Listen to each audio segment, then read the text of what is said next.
Ayan, hallelujah.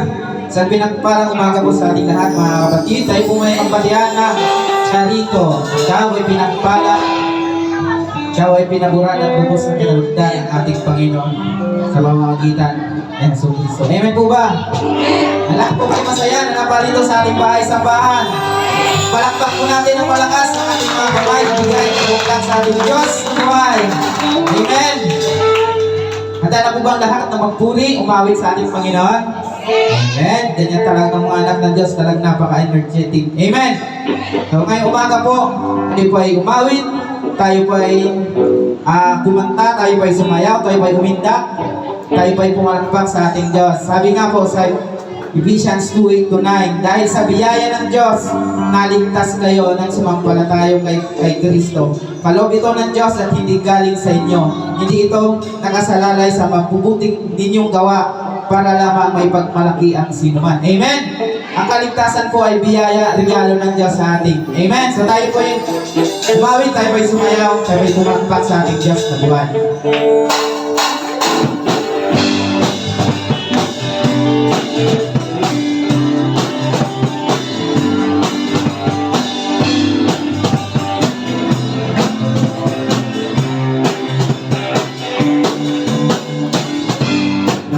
Salamat, puso ko,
sa lahat ng biyaya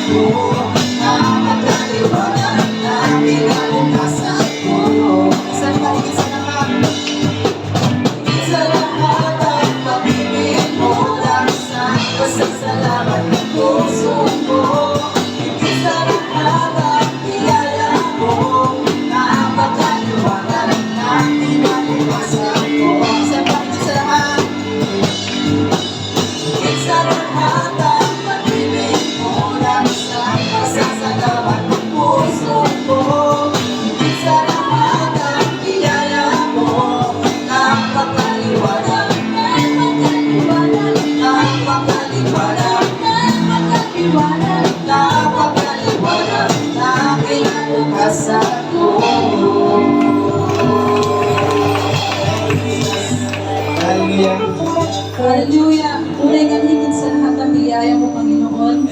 Ngayong pagpapala sa bawat isang siksik, idlig at umaapaw. Kaya naman kami nagpupurit umaawit, Panginoon, sa iyo dahil sa kabutihan mo sa amin. Hallelujah. Sabi nga po sa unang kronika, 29:11, makapangyarihan kayo, kagalang-galang, dakila at kapuri-puri, sapagkat sa inyo ang lahat ng bagay na nasa langit at nasa lupa. Kayo ang hari, O Panginoon, at higit kayo sa lahat. Hallelujah! Tayo po'y patuloy na umawit sa ating Panginoon.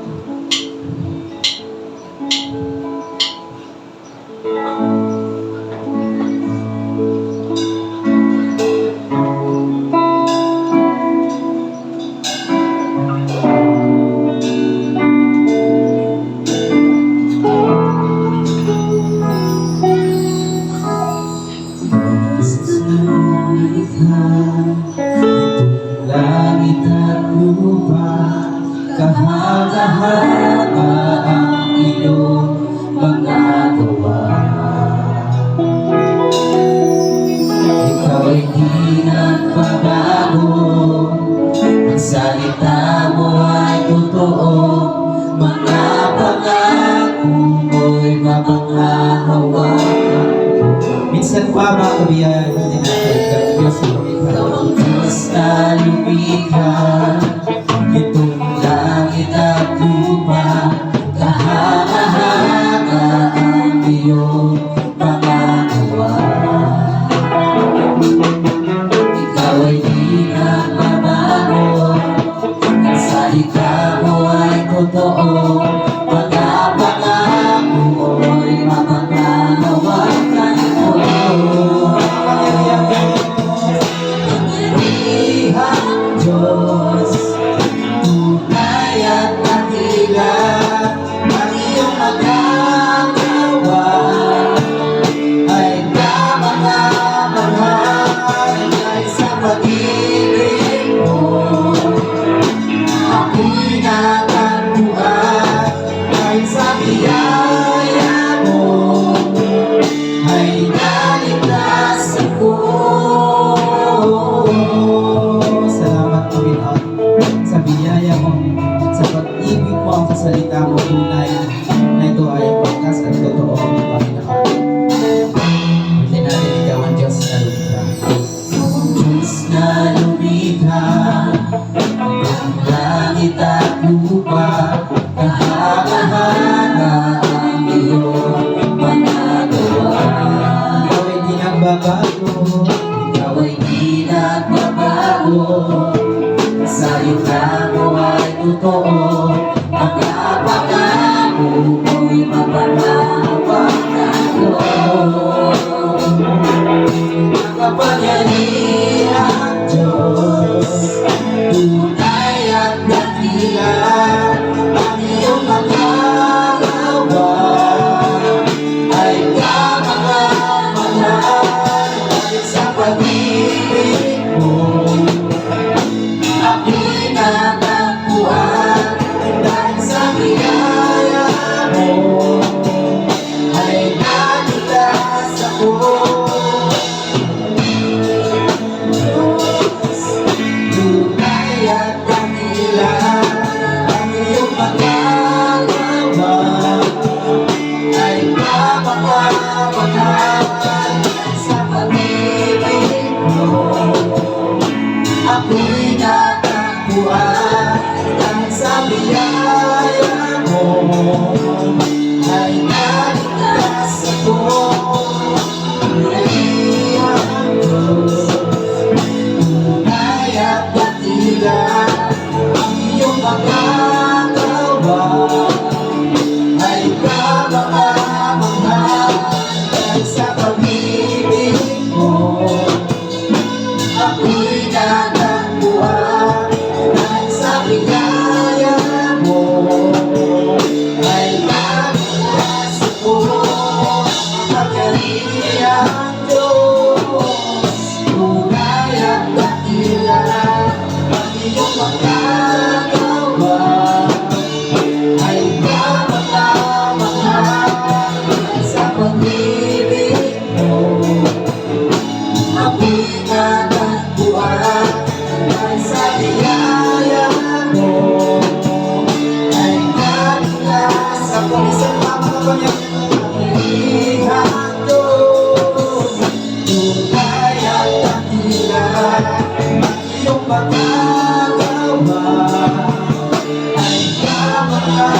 dahil sa pag-ibig mo.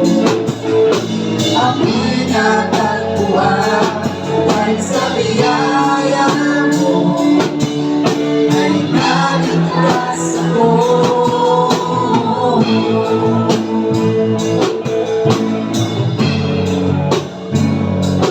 Dahil sa biyaya mo ay naligtas ako.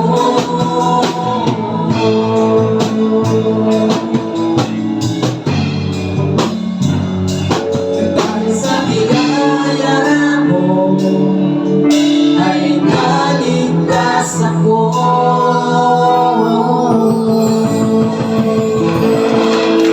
Maraming salamat, Panginoon, sa pagpupuri pag-aawitan ng ibang anak, Panginoon. Lord, maraming salamat din sa biyaya mong, Panginoon. Kami naligtas. Na dahil sa pag-ibig mo, Panginoon, kami yung natagpuan. Maraming salamat, Panginoon, sa iyong tunay na pag-ibig. Binigay mo ang iyong bugtong na anak na si Jesus para sa amin, Panginoon. Upang kami maligtas. Salamat, Panginoon, upang kami matagpuan. Maraming salamat, Panginoon, sapagkat sa biyaya mo, Panginoon, maliwanag ang aming kinabukasan, Panginoon. Maraming salamat, Panginoong Jesus, sa iyong tinapos na gawa doon sa krus ng Kalbaryo, Panginoon. Salamat dahil patuloy namin nararanasan ang kaginhawahan ng buhay, ang kaligtasan, ang kapatawaran ng kasalanan, Panginoon. Patuloy namin nararanasan ang iyong pag-ibig, ang iyong presensya. Maraming salamat dahil patuloy namin nararanasan ng iyong mga salita ay totoo. Kamangha-mangha ang tinapos mong gawa sa krus ng Kalbaryo, Panginoon. Wala na kaming mahihiling pa, wala na kaming maidadagdag pa, Panginoon, sapagkat ang tinapos mong gawa, Panginoon, sa krus ng Kalbaryo ay sapat, Panginoon. Maraming salamat, Panginoon. Napakabuti mo sa amin, Panginoon. Sa kabila ng aming mga pagkukulang, pagkakasala, Panginoon, higit ang iyong biyaya, Panginoon. Kami patuloy na niyayakap mo. Kami patuloy na hawak mo, Panginoon. Wala man sino man, Panginoon, ang pwedeng umagaw sa iyo, Panginoon. Walang makapaghiwalay sa amin at sa iyo, Panginoon. Sapagkat tunay ka, makapangyarihan ka sa lahat, Panginoon. Maraming salamat, Panginoon, sa umagang ito, sa aming mga buhay, Panginoon. Maingat namin ipinabalik ang mataas na kapurihan, ang mataas na pagluwalhati, pagsamba, pagdakila sa marangal mong pangalan, sa pangalan ng iyong bugtong na anak na si Jesus, na aming Diyos at tagapagligtas. Ang lahat ng anak ng Diyos ay sumigaw ng Amen, Amen, Amen, Amen.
Sound check. Praise God. Palakpakan po natin ang ating Panginoon. Hallelujah! Umalakpak kong malakas ang mga nagsasabing higit sa lahat ang pag-ibig ng Diyos. Amen. Sumigaw na malakas na hallelujah! Hallelujah! Ayan. Muli, isang maganda at pinagpalang umaga mga kabiyaya. Ayan. Medyo malamig po ngayon, no? Kasi nag-uulan. Kung kailan in-announce na dry season, nag-uulan. Ayan. So, unpredictable po ang panahon, pero alam natin, ang pag-ibig ng Diyos hindi nagbabago sa atin. Amen? Palakpakan po muli natin ang ating Panginoon.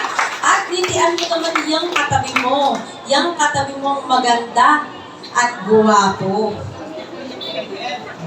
At batiin mo na rin ng 2 thumbs up. You are Charito, blessed and highly favored by God in Christ. Again, let's give God our best clap of praise. Hallelujah. Thank you, Jesus. Amen. So, we are still on the series in Christ. We are still on the series entitled In Christ, Biblical Truths About You Being in Him. Sabi mo sa katabi mo, it's about you. Being in Him.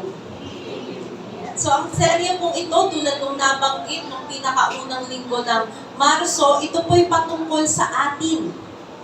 Sa katotohanan na sinasabi ng Biblia patungkol sa mga nakay Kristo. So, are you enjoying this series? Yes. You must enjoy it because it's all about your birthright in Christ. Amen? It's all about your birthright. So, we must enjoy it. We must enjoy it and we must talagang kailangan nating pag-aralan ito. Dahil ito'y patungkol sa ating sa yaman ng ating relasyon kay Kristo. Because in this series, malalaman natin yung mga bagay na pinagkaloob sa atin ng Panginoon dahil tayo ay na kay Kristo. Mga bagay na sino tayo dahil tayo ay na kay Kristo at ano yung mga bagay na kaya nating gawin dahil tayo ay na kay Kristo. Okay? Yeah. So, sound check ulit. Loud and clear? Okay. So, again, you must enjoy it because it's all about your birthright in Christ. So, mga kabiyaya, since nakapang-ilan na pong part tayo ngayon? 5. So, ibig sabihin may nauna ng 4. I hope na matandaan kayo kasi I want you to enumerate the 4 biblical truths na napag-aralan natin. So, pwede nyo pang banggitin in Christ, number 1. Sige po, yung big idea. Number 1. Perfectly loved by God. Number 2. In Christ, I am completely forgiven. Number 3, in Christ, I am holy and righteous. And last Sunday lang to mga kabiyaya. In Christ, I am a child of God. So again mga kabiyaya, ito po'y mahahalagang katotohanan patungkol sa inyo dahil kayo ay na kay Kristo. Kailangan memorize natin yan. Amen po ba? Oh, i-read down. Okay, so let's recite the 4 big ideas na ating napag-aralan last starting March 3, yung unang Sunday, kung tama yung pagkakaalala ko. Sige, number 1. Christ, I am perfectly loved by God. Amen. Number 2. Christ, I am completely forgiven. Amen. Number 3. Christ, I am holy and righteous. Amen. And number 4? Christ, I am a child of God. Okay. So never forget na kay Kristo, tayo ay minahal na lubos, perfectong minahal. Tayo'y pinatawad ng ganap. Tayo'y banal at matuwid sa Diyos. At tayo'y anak ng Diyos. Huwag niyo pong kakalimutan yan. Bakit? Kasi yan po yung sandatan nyo. Pag lumabas po kayo sa 4 na sulok ng bulwagang ito, pag lumabas kayo sa 4 na sulok, kung ano-ano ang ating kakaharapin. Tama? Iba-iba ang ating kinakaharap. At kung hindi natin alam yung mga katotohanan yan, baka tayo'y manglipay-pay. Tatandaan na ang kalakasan natin ay nakatindig sa hindi nagmamaliw na salita ng Diyos. So never forget that you are perfectly loved by God, that you are completely forgiven, that you are holy and righteous, and that you are a child of God. So, let's continue. Are you ready to study the Word of God? Yes. Amen. So before we continue, let us pray. Panginoon, dakilang Diyos, maraming salamat sa papuri at pagsamba ng iyong mga anak. Salamat, Panginoon, dahil nasa kalagitnaan ka namin. Salamat dahil ang iyong pag-ibig ay tunay na higit sa lahat ng aming kayang isipin Tunay na napakalawak, napakataas, napakatayo ng iyong pag-ibig sa amin. Hindi po namin lubusang maunawaan. Pero maraming salamat, Panginoon, dahil ito'y totoo, dahil ito'y nakasulat sa iyong salita, na kami minahal ng lubos. Panginoon, sa umagang ito, tunay na lahat ng sasabihin ay para lamang sa iyong kapurihan at sa pagpapala ng iyong mga anak. Salamat, Banal na Espiritu, because you are our teacher. Teach us today and change us. Thank you, God. In Jesus' name, amen. So, palakpakan po natin ang ating Panginoon. So, dadagdagan ko po yung 4 na malalaking katotohanan na ating napag-aralan. Because today, we are going to talk about being a new person inside in Christ. Again, pakibasa po ng lahat. Tingnan mo yung katabi mo. Hindi na po yan luma. Hindi po yan lumang nilalang. Yan po ay bagong nilalang na kay Kristo. Amen? So, you are a new creation. You are a new person inside because you are in Christ.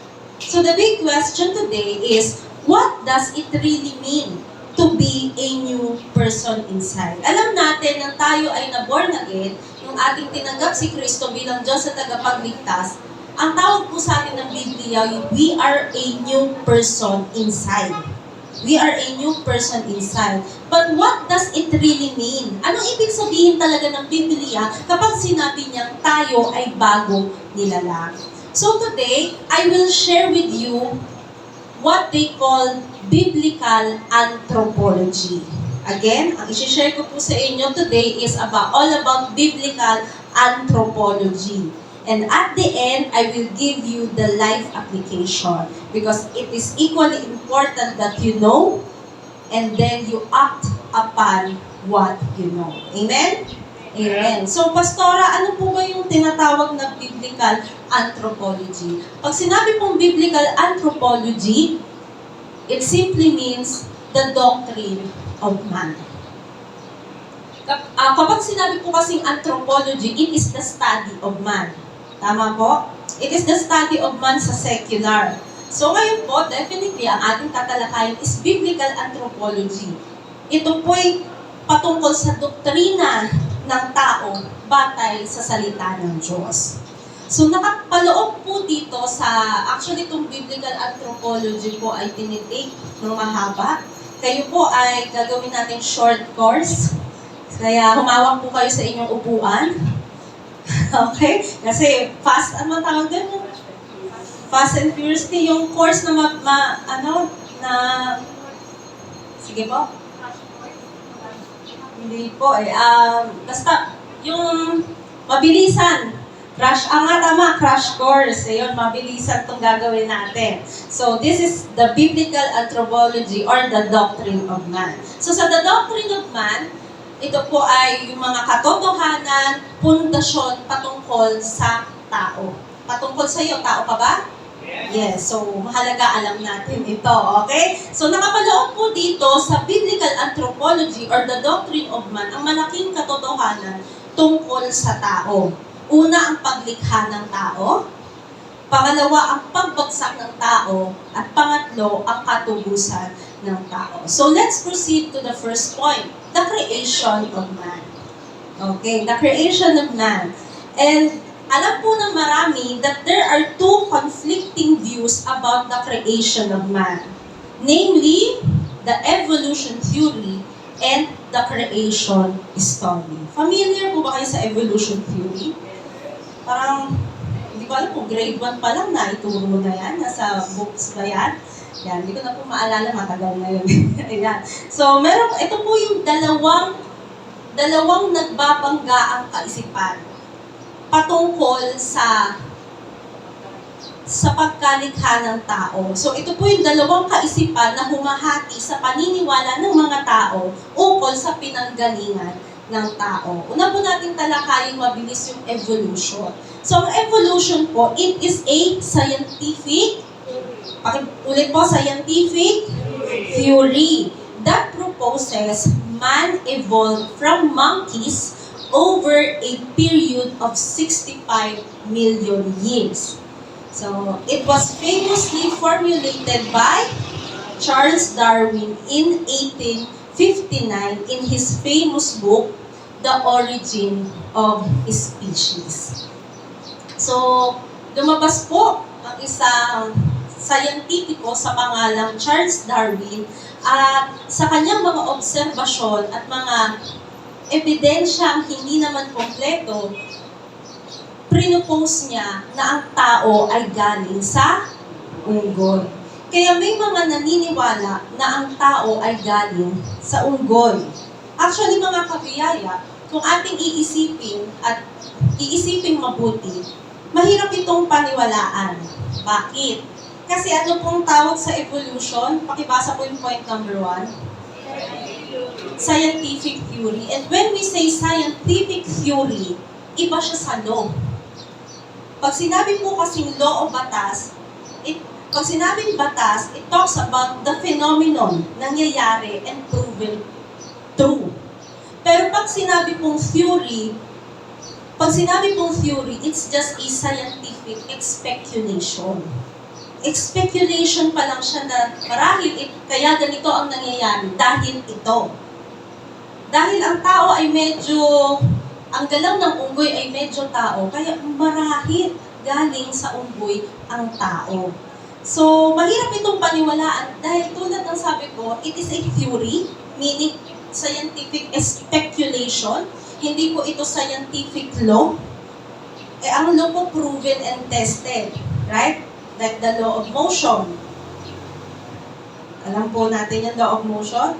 In every action, there is an equal and opposite reaction. So, proven yon. Pero itong evolution theory, it's a theory kung saan ina-attempt po kasi ng theory to explain a phenomenon based on available evidences and observation. So, this proposal of Charles Darwin is a flawed theory. Pag sinabi pong flawed, hindi flawless. Pag sinabing flawed, mahina, may depekto, may error. Kung titignan po natin, magre-research tayo, marami pong ibinigay yung mga ibang scientists patungkol sa bakit hindi maging law ang theory na ito. Kasi nga po, flawed siya. Sa iba't ibang sangay ng pag-aaral, meron po siyang tinatamaan na law. And actually, even up to this day, tama po ba na mas matalino na ang tao ngayon kaysa noon? Marami na pong scientific discoveries na lumabas kaysa noon. Dati po, ang Pluto ay planeta. Ngayon, napatunayan siya ay aso. Hindi. Ano siya? Natawag sa kanya? Kinakanta to ni Hans eh. Dwarf planet. Ayun, o, diba? Tapos yung dwarf planet, meron pa siya mga kapatid.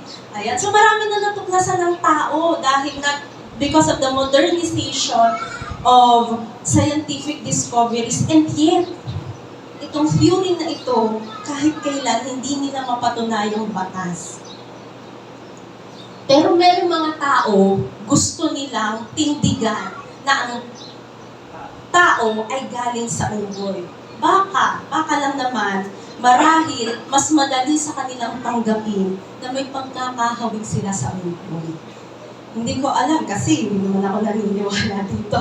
Pero baka lang naman yung mga taong naniniwala na galing sila sa unggoy, baka madaling tanggapin, mukha silang unggoy. Tingnan mo nga yung kaharap mo. Napakalayo niyan sa unggoy, tama? Napakaganda ng nakikita natin. So on the other hand, meron pong naniniwala definitely sa creation. Okay, sa creation. So, the creation story is not a theory, but it is a biblical truth. Biblical na katotohanan. It asserts that man was created by God as taught in the Bible. Ito po ay hindi theory, ito po ay hindi hinuha, ito po ay katotohanan batay sa salita ng Diyos. Tingnan po natin yung sunod na tanong. What do you think? Anong naiisip nyo? Did you come from monkey? Or were you created by God? Itaas ang kamay ng mga naniniwala sa evolution theory. Mabuti naman na wala sa inyong naniniwala na mukha siyang unggoy. Galing siya sa unggoy. Okay? Itaas ang kamay ng mga naniniwala sa creation story. Ipalakpak ang mga kamay na naniniwala siya ay nilikha ng Diyos. Bakit ko po naitanong sa inyo? Kasi personal na tanong to eh. Honestly, this is a personal question. So bakit ko po naitanong? Ito ay dahil kung ano ang pinaniniwalaan nyo dito, ito nga ay kayo. Ang sabi po sa Proverbs 23:7, "For as he thinks in his heart, so is he." Sa Tagalog, sapagkat kung ano ang pinaniniwalaan ng tao sa kanyang puso, siya nga iyon. Kaya kung ang pinaniniwalaan mo ay galing ka sa unggoy ka talaga. That is a harsh truth, but kung yun ang pinaniniwalaan mo lamang. Kasi yun po ang sabi ng Biblia, kung ano pinaniniwalaan mo sa iyong puso, yun ka nga. Tingnan mo ang katabi mo, ulit. Mukha bang unggoy? Lakas niya naman kung oo o hindi. Hindi. Iba nag-aasaran pa ata eh. Kung may salamin ka ngayon, tumingin ka sa salamin, kung may salamin ka ngayon, tumingin ka sa salamin, may nakikita ka bang unggoy? Wala. Kaya kung ano ang pinaniniwalaan mo, iyon ka nga. Yun po ang sabi ng Biblia. Kaya mahalaga po ang pinaniniwalaan. Ano ang pinaniniwalaan mo? Kaya lubhang mahalaga na ang pinaniniwalaan natin ay ang salita ng Diyos, na tayo ay nilalang ng Diyos sapagkat taglay natin ang wangis at larawan ng Diyos na sa atin ay lumikha. So I want you to highlight this. Sa creation of man, sa biblical anthropology, in the creation of man, I want to highlight this point that man was created like that. Pakibasa nga po yung puting nakasulat dyan. Man was created like that. Nilikha ng Diyos ang tao na katulad niya. Tingin ka ulit sa katabi mo. Hindi yan mukhang unggoy. Ang larawan niyan ay wangis ng Diyos. Amen? Amen. Ang sabi po sa Genesis 1:26, "Then God said, let us make man in our image, in our likeness." Again, then God said, let us make man in our image, in our likeness. Ang word po dyan na God, ang Hebrew term na ginamit po dyan ay Elohim. And that Elohim is a plural noun. Pag sinabi pong plural noun, it refers to many. Kontra sa singular na it pertains to only one. Ang singular form po kasi ng Elohim is Eloah. That is the singular form. Pero ang ginamit po sa versikulong ito ay hindi Eloah, hindi singular, pero Elohim. Pertains to a plural noun, so many. In this verse, mga kabiyaya, nag-usap po ang Elohim na pinaniniwalaan po natin sa integridad ng salita ng Diyos. Salita ng Diyos is the Godhead. Okay? Sa verse na po ito, Genesis 1:26. So Genesis 1, ano po ma-recall nyo pag Genesis? Creation. So in Genesis 1, bago likhain ng Diyos ang tao, nag-usap ang Diyos. Hindi singular, kundi plural ang gamit, Elohim. Nag-usap ang Diyos at sa integridad ng salita ng Diyos, pinaniniwalaan natin, ang nag-usap na Diyos dyan ay yung banal na Trinidad.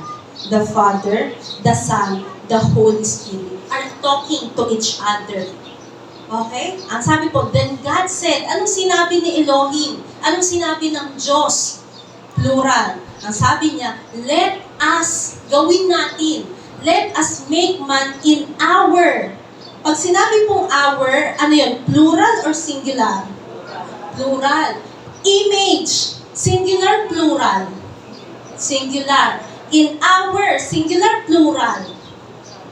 Plural. Likeness, singular or plural? Singular. Kung papansinin niyo pong maigi, itong versikulo po ito ay combination of plural and singular. Right? Ano po yung mga plurals dyan? As, our. Ano po yung mga singular dyan? Image, likeness. Kasi po pag sinabi pong plural ng image, ano yung plural ng image? Images. Ano yung plural ng likeness? Likenesses. Pero hindi yan ang ginamit. Tama? Ang ginamit habang nag-uusap yung Elohim, habang nag-uusap ang Elohim, ang sabi niya, gawin natin ang tao katulad ng ating imahe, iisang imahe, ng ating wangis, iisang wangis. So see, mga kapatid, should be, ang our po, ang katambal niya is images and likeness sa rule of grammar. Pero, hindi ganun ang pagkakasulat. Again, then God, remember the God na nandyan is Elohim, plural. Then God said, let us make man in our image, in our likeness. Bakit ganun? Kasi kung sa rule of grammar, magtataka ang nagbabasa, right? Ito po ay isinulat ng ganito sapagkat may hiwagang bumabalot sa pagka-Diyos. Amen? Ito po ay nakasulat, combination ng plurality at ng singularity because there is a mystery in the Holy Trinity. Hindi po, tatandaan po natin, hindi na kayang ilulan ng limitadong kaisipan ng tao ang lahat tungkol sa Diyos. Amen? Kasi kung kaya mong i-explain ang Diyos, hindi siya Diyos. Mas malaki ka sa Kanya kasi kaya mo siyang i-explain. Pero itong mga bagay na ito, na lihim, lalo yung mga bagay na lihim, hindi natin kayang explain yung mga mystery. Why? Simply because He is God and we are not. Mga kapatid, sapagkat mas malaki ang Diyos kaysa sa kaya natin isipin at kaya natin mag-isip. Ang kailangan lamang po natin, whenever we open our Bible, tanggapin po natin sa pananampalataya ang patotoo ng Biblia sapagkat ito ay salita ng Diyos. Amen? So we believe that this plurality in this verse refers to the Holy Trinity. Pwede niyo po bang banggitin the Holy Trinity? The Father, the Son, the Holy Spirit. So throughout the pages of the Bible, from Genesis to Revelation, hayag po ang katotohanan na hindi tatlo ang Diyos. Iisa ang Diyos na may tatlong persona. Nauunawaan ko po kayo na gustong-gusto ninyong maunawaan ng ganap at ng lubos at maalis ang hiwaga ng banal na Trinidad. Pero sinasabi ko po sa inyo, hindi natin lubos na mapagtatanto ang Holy Trinity sapagkat sa rason tayo ay tao. Limitado tayo. At siya ay Diyos. Unlimited God. So walang kakayahan ang taong ipaliwanag ang Diyos, pero ang Diyos, again, wala po tayong kakayahang ipaliwanag ang Diyos. Amen po ba? Pero ang Diyos, kaya niyang ipaliwanag ang tao. Amen? Again, wala po tayong kakayahang ipaliwanag ang Diyos, pero ang Diyos, kaya niyang ipaliwanag ang tao. At iyon ay ipinapaalam niya sa pamamagitan ng salita niya. Kaya ang magagawa lang natin is tanggapin ito na may pananampalataya. Na tayo ay nilikha ng Diyos ayon sa kanyang wangis, ayon sa kanyang larawan. Amen? That is the truth. So again, then God said, let us make man in our image, in our likeness. So nakita po natin dyan, Elohim. Kasi po should be kung wala pong plurality dyan, Eloah ang ganamit na Hebrew term. Pero hindi Eloah, kundi Elohim. Because there is a mystery between the Godhead. that the Godhead is God the Father, God the Son, God the Holy Spirit, and these three are one. Iisa. Amen? Again, mapapansin niyo yung plurality, ginamit yung us, ginamit yung our. Pero iisang imahe, iisang larawan. Ito ay sapagkat iisa ang Diyos. Meron siyang tatlong persona. Another thing about the creation of man is that naunawaan po natin, God the Father, God the Son, God the Holy Spirit. So God is a triune God. If God is a triune God, and we are created in His image, in His likeness, so is man is a triune being. Again, we are created in the image and likeness of God. Genesis 1:26, yung binasa natin kanina. And God is a triune God. And man is created in His image, in His likeness. So the logic will tell you, man is a triune being. So para mas ma-picture out lamang po natin ang tinuturo ng salita ng Diyos, meron po tayong diagram. Okay, so God is a triune God, so is man a triune being. Makikita niyo po dito, the Father, the Son, the Holy Spirit. Ano po yung nasa gitna? One God. One God. Then, sa kabila naman pong side, Spirit, Soul, Body. Ano po yan? One man. Mga kabiyaya, tatandaan, walang tatlong Diyos, isa lang ang Diyos. At ang Diyos na pinaniniwalaan natin ay may tatlong persona. Diyos Ama, Diyos Anak, Diyos Espiritu Santo. Katotohanan po mga kabiyaya, pag sinabi pong persona o person, maaaring hindi po ito yung eksaktong salita para ilarawan ng Diyos. Kasi, sino ba ang tao para ilarawan ng Diyos? Tama po ba? Pero nagkasundo po yung mga Bible scholars na maybe yung word na person o persona, it is the nearest para man lang at least mailarawan yung banal na Trinidad. So, wala kasi kung pwedeng maimbento ang taong salita para nga i-contain ang Diyos. Amen?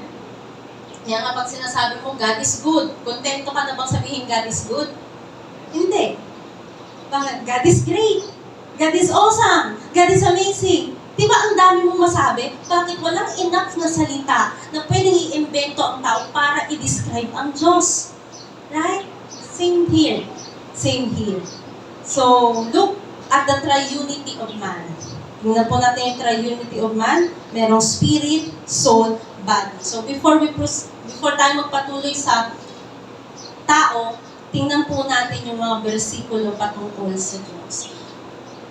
Patungkol sa persona ng pagka-Diyos. So, Matthew 28:19, Go, therefore, and make disciples of all the nations, baptizing them in the name of the Father, and of the Son, and of the Holy Spirit. Okay, ito pong verse na to ang tinatawag nilang Great Commission.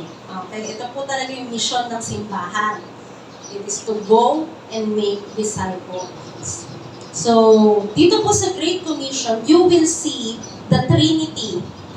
Nabasa po natin dyan yung the Father and the Son and of the Holy Spirit. Ano po yung mapapansin po natin?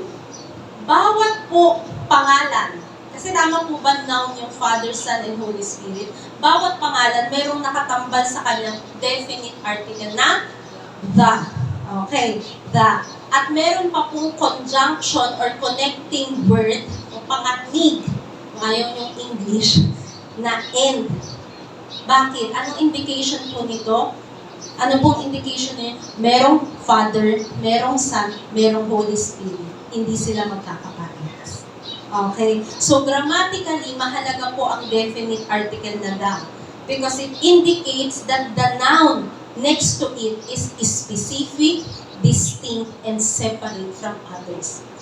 Amen? Ibig sabihin po niyan, dahil meron siyang, tingnan po natin yung original Greek. Ang sabi po sa original Greek, to, patros, kai. Yung kai po, Greek ng end. Okay. To patros kay to huyo kay to hagyo pneumatos. So even in the original Greek, binigyan niya ng definite article da, pinaghiwalay niya sa pamamagitan ng N because ang tinutukoy ng Bible, ang tinutukoy ng Bible, the Father is not the Son is not the Holy Spirit, and the Holy Spirit is not the Father. Magkakaiba sila. Amen? Magkakaiba sila. Another verse, 1 John 5:7.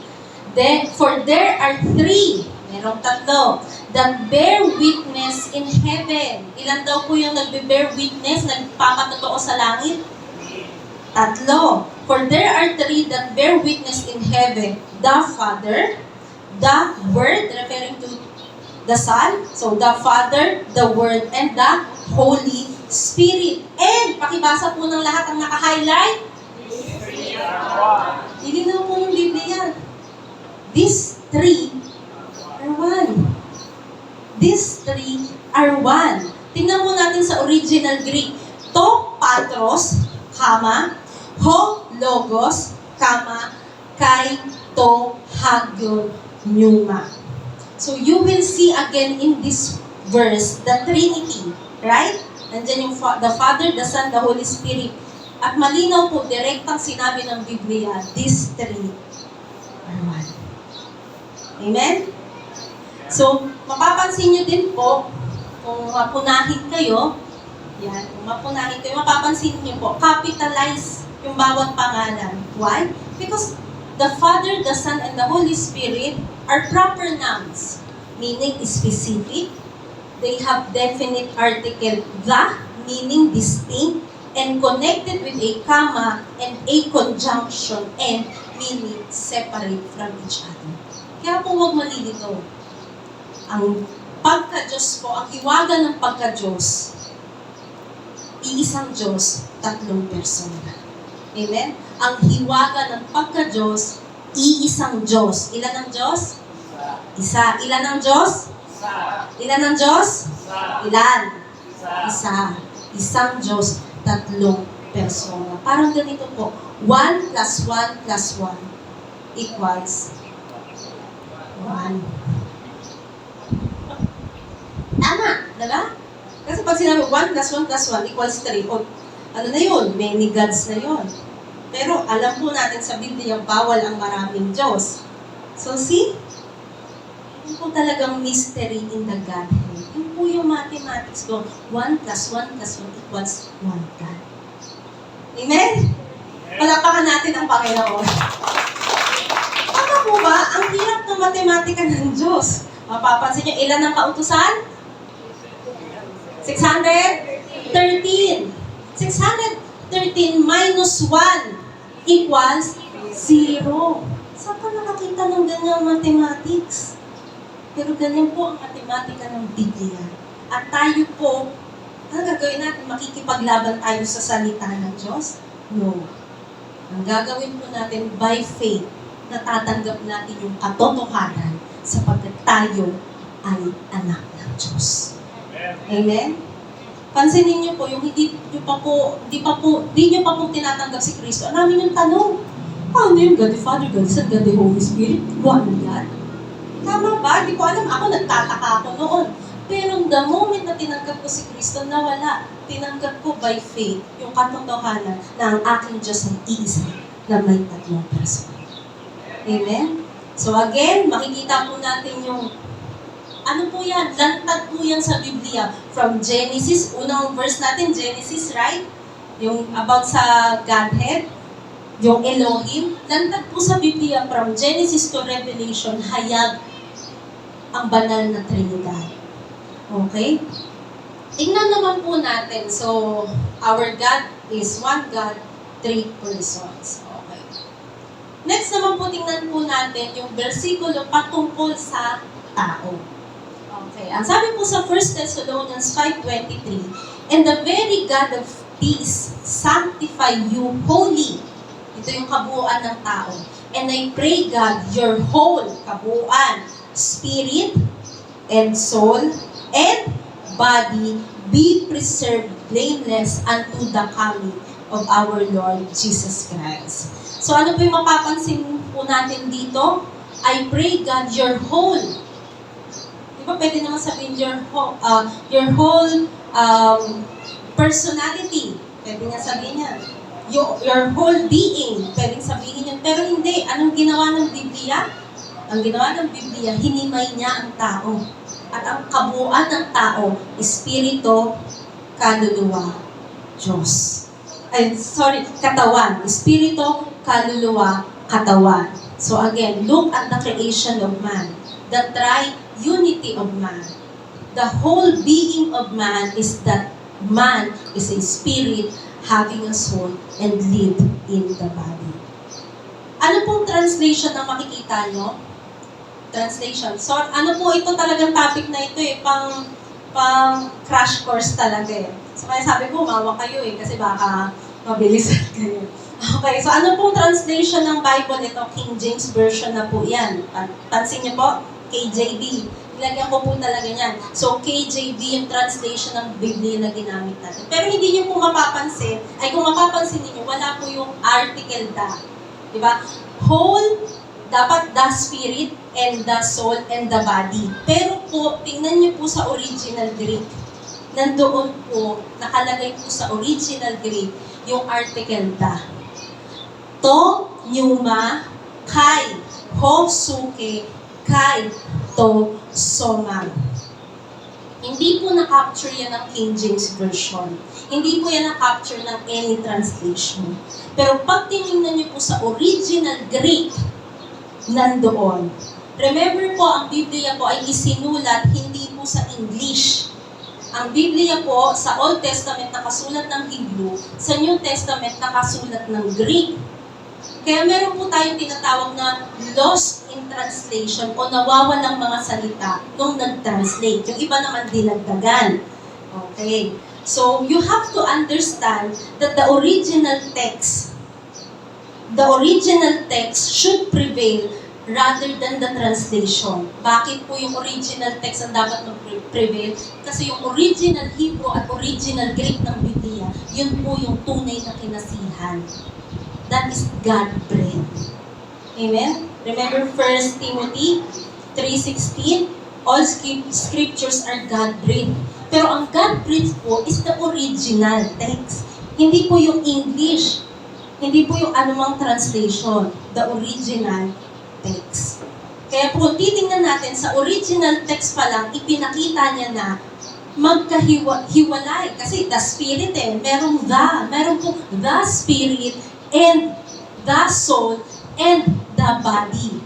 Familiar po ba kayo? Katulad ng kanina, the Father and the Son and the Holy Spirit. Bakit ganun? Kasi po ang tao nilikha sa wangis ng Diyos. Hindi tayo nilikha sa wangis ng unggoy.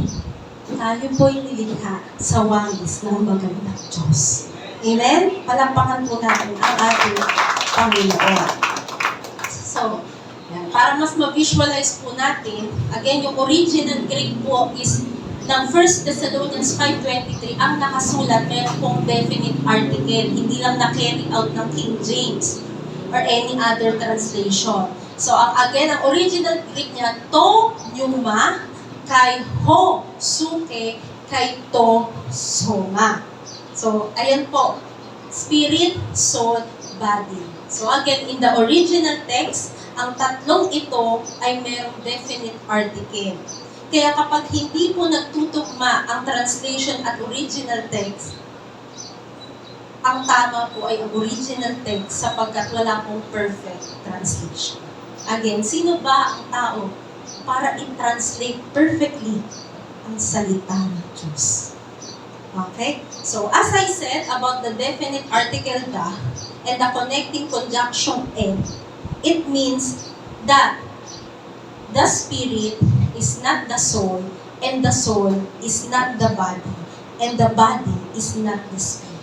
Same thing, the Father is not the Son is not the Holy Spirit, and the Holy Spirit is not the Father. It is because God is a triune God, and man is created in His likeness, therefore, we are a triune being. Kaya ang totoong ikaw ay ang iyong espiritu. At ang iyong espiritu, ang ating espiritu, merong kaluluwa. Pag sinabi pong kaluluwa, it composed of mind, emotion, will. Okay. Ang espiritu mo, ito ang totoong ikaw, meron kang kaluluwa. Meron kang isip. May isip ba?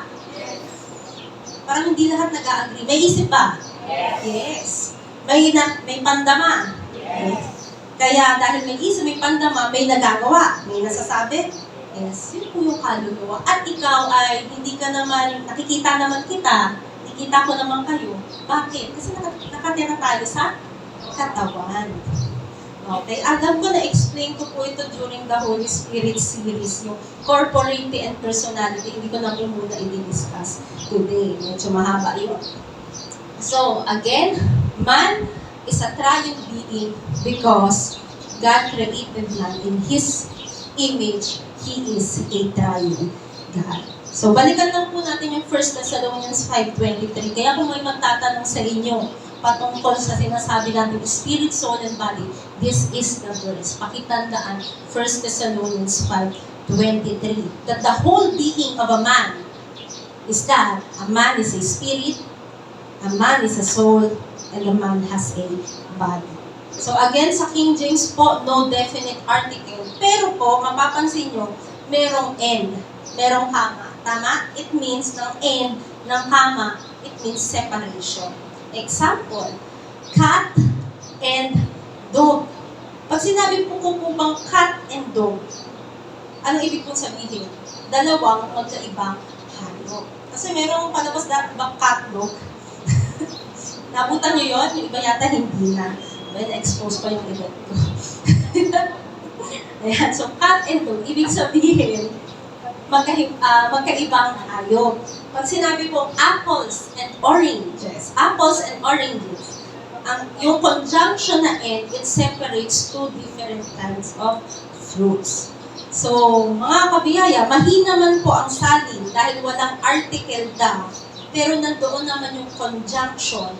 Still, this verse indicates separation and distinction. Malinaw pa rin na ang pagkakalikha ng Diyos sa tao ay nakaayon sa kanyang wangis. Siya ay triune God, man is a triune being. Okay? So, balikan lang po natin itong diagram na ito. Picturean nyo po para inyong laging maalala na every time na nagdududa ka sa mga bagay-bagay, tingnan mo itong diagram na ito. Ako ay tao, nilikha sa wangis ng Diyos. Di ba, tataas ang kumpiyansa mo yan? Na ikaw ay nilikha ayon sa wangis ng Diyos. Sa dami ng tao, sa dami ng bagay na nilikha ng Diyos, inilaan niya na ang tao ay maging kawangis niya. Special tayo. Amen? Special ka sa Diyos. Palakpakan mo naman ang Diyos. Amen? So see, biruin mo, He is God. We are not, and yet in His love, out of His love, He created us in His image, in His likeness. And that is power. Amen? Sabihin mo nga, power. Power. That is power. Hindi ko pa itutuloy yung iba kasi iba pa sa ibang series na ito matalakad. That is power. Na ikaw ay nilalang sa wangis ng Diyos. So, ang paniniwala o ang paniniwala po ito na nakabatay sa Biblia, ang tawag po dyan is trichotomy. Pag sinabi pong trichotomy, a man is a spirit having a soul and lives in the body. Kasi itong trichotomy, naka-align po ito that God is a triune God. Man is a triune being. So you will see the likeness of image. On the contrary, kasi baka may ma-encounter na po kayo, kaya inilagay dyan. Meron naman pong ibang paniniwala, ang tawag naman dichotomy. Hindi sila naniniwala ng espiritu ang tao. Ang paniniwala lang nila, kaluluwa at katawan. Kasi meron daw pong mga bersikulo sa Bible na nagsasabi nito. There might be verses in the Bible na parang ganito ang itinuturo. Pero, remember, you have to look at the context. Hindi po yun ang sinasabi ng konteksto.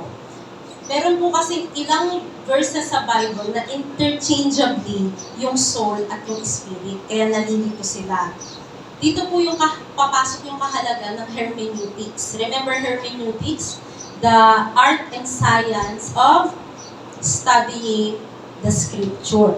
So, ang turo na ito po, ito pong turo na ito, maglilid po ito na hindi tatlo ang persona ng Diyos. Dalawa lang ang persona ng Diyos. The Father and the Son lang. At kapag ganyan na ang pinaniwalaan mo, then you will believe the wrong God. Because the God of the Bible is a triune God and we are created in the image of God. Amen? So, kaya pinananampalatayaan po natin iisang Diyos, tatlong persona. Diyos Ama, Diyos Anak, Diyos Espiritu Santo. At ang tao ay nilikha sa kanyang wangis, kaya ang tao ay Espiritu, kaluluwa, katawan. So that is the creation of man. Number 2, pakibasa po ng lahat. The fall of man. Bumagsak po ba ang tao? Alam niyo po ba ang kwento ng pagbagsak ng tao? Yes, very good. Ang sabi po sa verse, sa Genesis 2:16 to 17, and the Lord God commanded the man, sino po yung man na dito tinutukoy?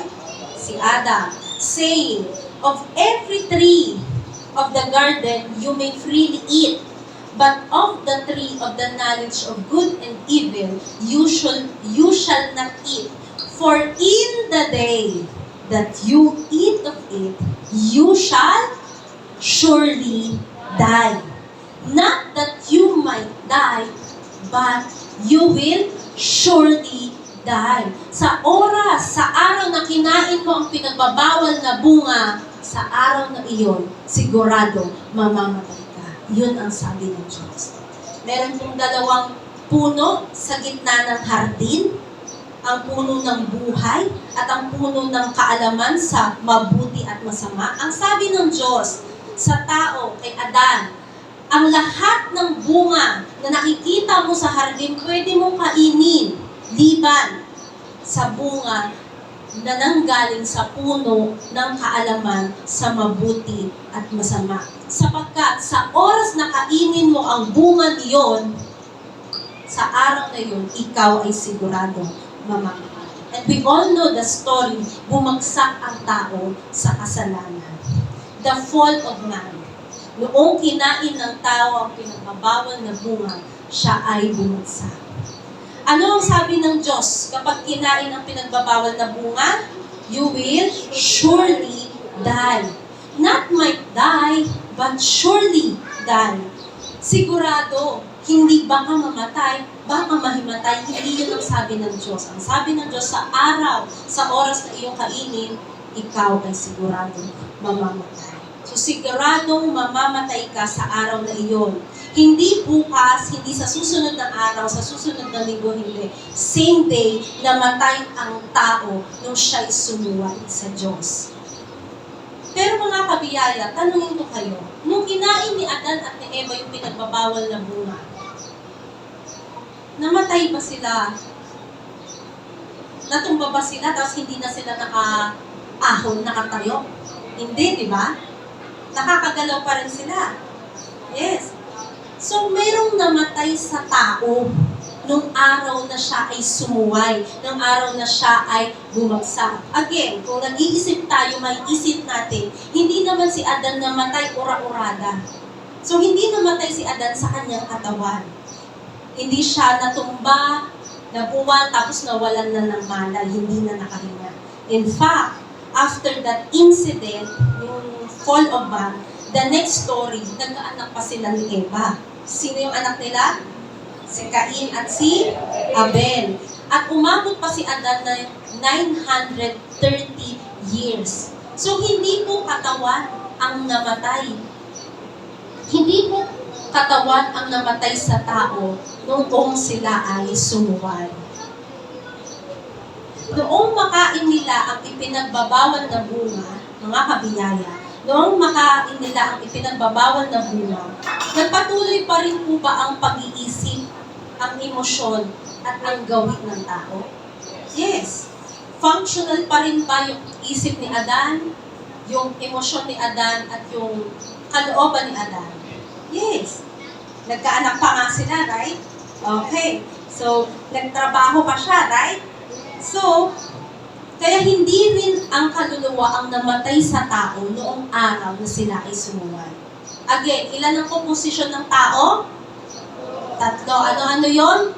Spirit, body. Spirito, kaluluwa, katawan.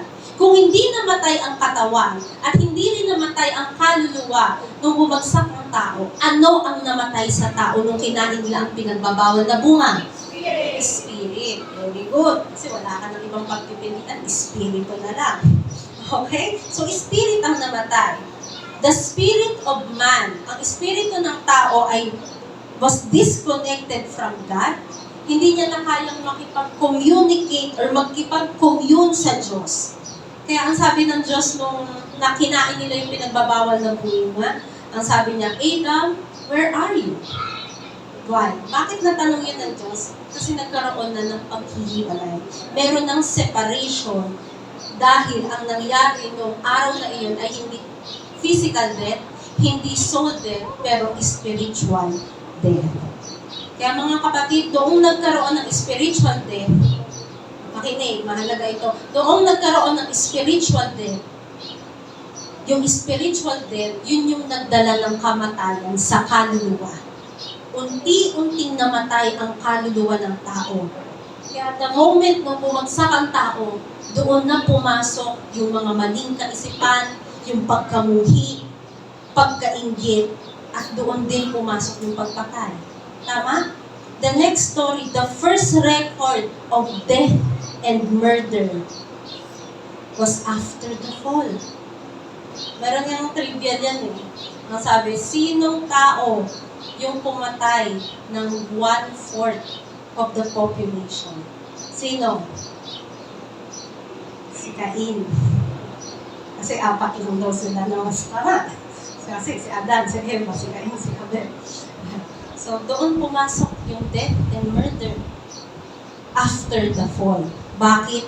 Unti-unting namatay ang kaluluwa ng tao. It means unti-unting nakorap ang kaluluwa ng tao. Nagsimula ng mamatay sapagkat ang espiritu ng tao na konektado dapat sa buhay ng Diyos ay namatay, nawala ng connection. And eventually, ang katawan ay namatay. Kaya po si Adan, si Eva, at lahat ng tao ay namamatay. Tama po ba lahat ng tao ay namamatay? Yes. Sabi po sa Genesis 3:19, sapagkat ikaw ay alabok at sa alabok ka uuwi. Kailan binanggit ng Diyos ang tungkol sa kamatayan?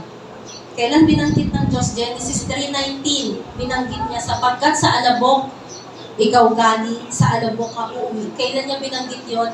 After the fall. Kasi mga kapatid, kaya minention na yun ng Diyos dahil bumagsak ang tao, nagpumasok ang kamatayan. Original plan ng Diyos, walang kamatayan. That is the original. Ang hindi kasama sa layunin ng Diyos ang kamatayan. Pero nagkaroon ng kamatayan dahil nagkaroon ng kasalanan. Okay. Tingnan po natin ito, illustration na to. Sabi po dyan, when you cut a tree, the part that is cut doesn't dry out right away. Tama po ba? But eventually, it will because the flow of life is cut off. Tama po ba? Kapag pumutol ka ng puno, okay, puno. Kapag pumutol ka ng puno, yung parteng naputol, natutuyo po ba agad? Hindi, di ba? Vibrant pa minsan yung mga dahon yan. Yung pagkaputol mo, nabuwal. Hindi naman po agad natuyo, tama? So, natumba yung parting naputol, pagkatumba, hindi siya agad natuyo. Pero dahan-dahan po bang matutuyo yung mga dahon at matutuyo yung mga sanga? Bakit? Nawala na sa koneksyon, nawala yung daloy ng buhay sa kanya. Kaya the moment na nahiwalay yung parting iyon sa ugat na pinagmumulan ng buhay, it is considered dead and cut off. Tama po ba? Pag pumutol kayo ng puno, yung parting naputol, anong consider nyo na nun? patay. Kahit hindi pa siya mukhang patay, right? Okay, so noong nilikha ng Diyos ang tao, at noong ang tao ay nagkasala at bumagsak, man died. Namatay po ang tao and was cut off from God. Naputol siya sa Diyos na source ng life. Kaya nung namatay ang tao spiritually, siya din ay natuyo. Kaya wala ng buhay. Kaya maraming walang kabuhay-buhay nung wala pa si Kristo sa kanila. Amen? Ang tao po, di ba, tamang na-cut off po nung bumagsak si Adan. So lahat ng tao mula kay Adan is spiritually dead. Okay? Spiritually dead. Meron lamang po tayong natural life, o tinatawag po nating bios, pero wala pong spiritual life or zoe. Kaya, mga kapatid, kung mapapansin niyo po, kung kayo po makakapagpatotoo nito Kayo po makakapagpatotoo nito. Nung wala pa si Kristo sa inyo, kung at saan-saan niyo hinahanap ang buhay. Tama po ba? Kung saan natin hinahanap ang buhay? Sa bisyo, sa inuman, sa sugalan, sa kaibigan, sa palipat-lipat na relasyon. Sapagkat naghahanap ang tao ng totoong buhay. Kaya miski sa gabi, naghahanap sila ng buhay. Ang tawag, nightlife. Ayaw nilang matulog sapagkat sa kaloob-looban ng tao, merong blanco.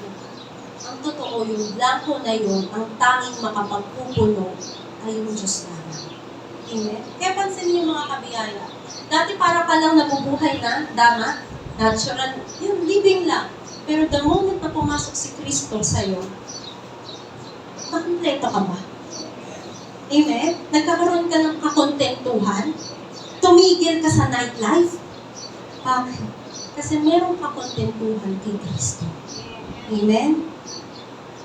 Meron kakulangan ang tao na hinahanap niya. At yung hinahanap niya, tanging Diyos lang ang makapagbibigay ng kasapatan. Ang sabi ni Kristo sa babaeng Samaritano, babae, ang sino mang uminom ng tubig mula sa balong ito ay muling mauuhaw. Ngunit, ang sino mang uminom ng tubig na ibibigay ko ay hindi na mauuhaw magpakailanpaman. Ang wika ni Jesus, ako ang tinapay ng buhay. Ang sino mang kumain sa akin, kailanman hindi na magugutom. Ang wika ni Jesus, ako ang liwanag ng buhay. Ang sino mang lumakad sa akin, kailanman hindi na lalakad sa kadiliman, magpakailanpaman. Sapagkat si Jesus ang buhay at wala nang iba. Amen? Palakpakan po natin ang ating Panginoon. Kaya mga kapatid, yung panahon wala pa tayo kay Kristo, we are not in Christ, we are living, we are just existing, but not truly living. But now that we are in Christ, we are very alive and kicking because we have the source of life. Amen? Palakpakan natin ang ating Panginoon. And number 3, so the creation of man, the fall of man, the redemption of man. O, tingnan nyo, tapos na kayo sa crash course natin. Okay? Nasa redemption na tayo agad. So, ano ang naging sequence? Tatanungin ko kayo. In-explain po natin mabilis yung fall of man. Right? Ano ang naging sequence sa pagbagsak ng tao? Ano ang unang namatay sa kanya? Espiritu. Tapos, sunod, unti-unting namamatay ang kaluluwa. Then, eventually, ultimately, mamamatay din ang katawan. Tama? So, anong sequence ng pagbagsak ng tao? Spirit, soul, and body. Ang spirit, nung nagkasala si Adan, automatic, instantly namatay ang kanyang espiritu. Then yung kamatayan sa espiritu, nagdulot yun ng unti-unting pagkamatay, pagkakorap ng kaluluwa.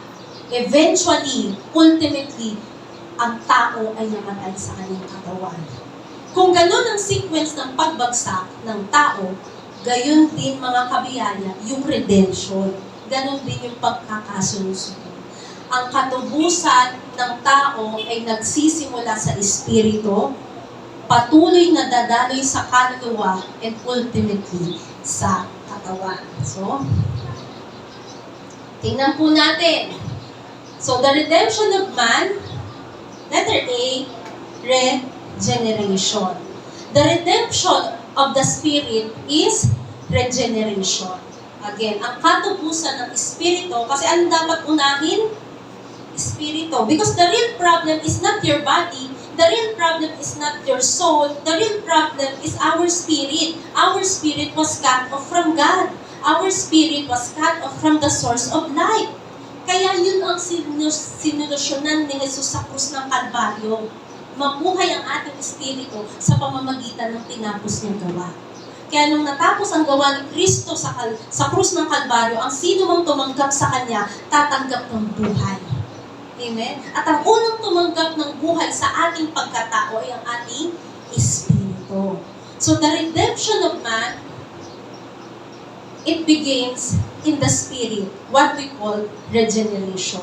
So regeneration, it is an act of God wherein a spiritually dead person is made alive in Christ through the power of the Holy Spirit. Ito po yung tinatawag na born again. Ang born again po ay hindi po gawa-gawa na salita. Ito po ay nasa salita ng Diyos. John 3:6-7, hindi ko na lang po nailagay dyan. Ang sabi po sa John 3:6-7, flesh gives birth to flesh, but the Spirit gives birth to spirit. You should not be surprised at my saying, you must be born again. Ano pong sabi ni Kristo sa John 3:7? You must be born again. Because it is imperative. You must be born again. Kapag sinabi pong imperative, hindi option. Pag sinabi pong imperative, it is an authoritative command in the Bible to be born again. Ang sabi po sa John 3:3, except a man be born again, he cannot see the kingdom of God. Gusto mo bang makita ang paghahari ng Diyos? Gusto mo bang makita ang kaharian ng Diyos? Anong sabi ni Kristo? You must be born again. Kaya kapag ang tao ay na-born again, na-made new ang Espiritu. Nagsisimula ang pagbabago sa Espiritu, it is made new when you got born again. Yung dating patay, walang koneksyon, hiwalay sa Diyos na Espiritu ay binigyan ng bagong buhay kay Kristo.